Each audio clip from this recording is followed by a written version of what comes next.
1825 की जब हम 24 की बात करते हैं, अगर मैं आपसे पूछूं आज से 200 साल पहले 1824 में भारत की साक्षरता दर क्या थी, आपको लगेगा 2-3% रही होगी, जबकि फैक्ट ऑफ द मैटर है कि जो ब्रिटिश डॉक्यूमेंट्स हैं उसके अनुसार 1810-20 के आसपास भारत की साक्षरता दर टॉमस मुनरो की रिपोर्ट मद्रास प्रेसिडेंसी के अनुसार 90 से 95% और विलियम एडम्स की रिपोर्ट बंगाल प्रेसिडेंसी के अनुसार 80 से 85% है।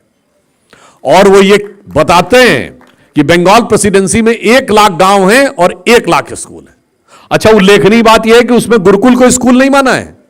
यह महत्वपूर्ण बात ध्यान रखिएगा, उन्होंने गुरुकुल को स्कूल नहीं माना है। इसके बावजूद उन्होंने बताया है कि कितने स्कूल हैं और उन स्कूल में, अच्छा, और यह रिपोर्ट ऐसी नहीं, कोई सर्वे किया किसी ने जाके, गवर्नर ने आदेश दिया हर डिस्ट्रिक्ट कलेक्टर को कि पर्सनली वेरीफाई करो कि एक एक गांव में कितने स्कूल हैं। तो ये इस ढंग से, इस स्कूल में 32 बच्चे हैं, तो इसमें 38 बच्चे हैं, तो इसमें 33 बच्चे हैं। इस आधार के ऊपर पूरी बनी हुई रिपोर्ट है और उसमें जातिवार छात्रों का भी वर्णन है और शिक्षकों की भी जातिवार वर्णन है, जिसे आज आप सो कॉल्ड लोअर कास्ट कहते हैं। उसके शिक्षक कितनी संख्या में हैं उसका भी उसमें वर्णन है। 3 अप्रैल 1824 की चेंगलपुट जिले की एक रिपोर्ट मैंने खुद देखी है कि वो बताता है कि मेरे तालुके में 561 गांव है, 561 स्कूल हैं। डिस्ट्रिक्ट कलेक्टर ने रिपोर्ट दी है एजुकेशन पे, chairman board of revenue presidency of Madras, Chengalput आज का महाबलीपुरम तमिलनाडु में।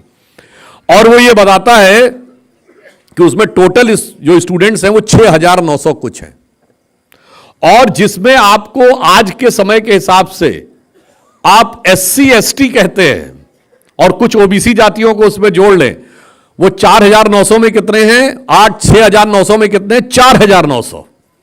ये ब्रिटिश डॉक्यूमेंट का डॉक्यूमेंटेड डाटा है। इसलिए मैं कहना चाहता हूं ये देश कहां था और देश को कहां पहुंचाया गया। इसलिए स्वामी दयानंद सरस्वती जी ने जब 1875 में आर्य समाज स्थापित किया, तो मैं कह सकता हूं राष्ट्र के जागरण के लिए पहला वो एक स्ट्रक्चर्ड प्रयास था, एक व्यवस्थित प्रयास कि राष्ट्र उठकर खड़ा हो।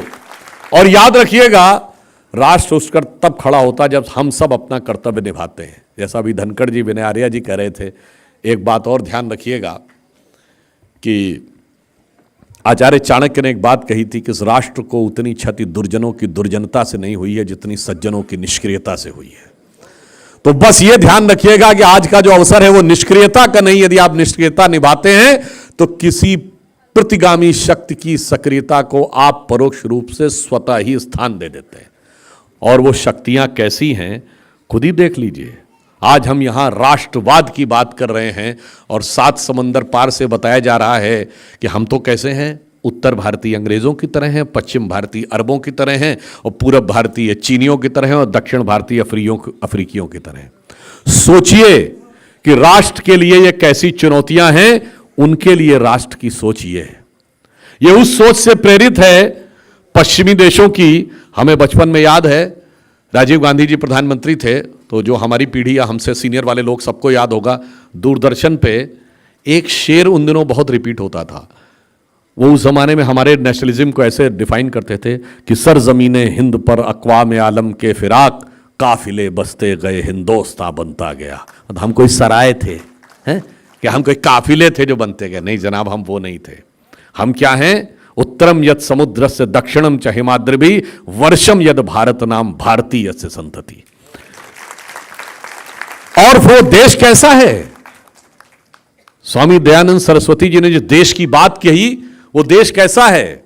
वो देश वैसा है जिसके लिए कहा जाता गायन्ति देवः किल गीतकानि धन्यास्तुते भारत भूमि भागा स्वर्गापवर्गास्पद भाग हेतु भवंति भूयः पुरुषा सुरत्वात्। अर्थात वह भारत भूमि धन्य है, देवता जिसकी स्तुति में गीत गाते हैं।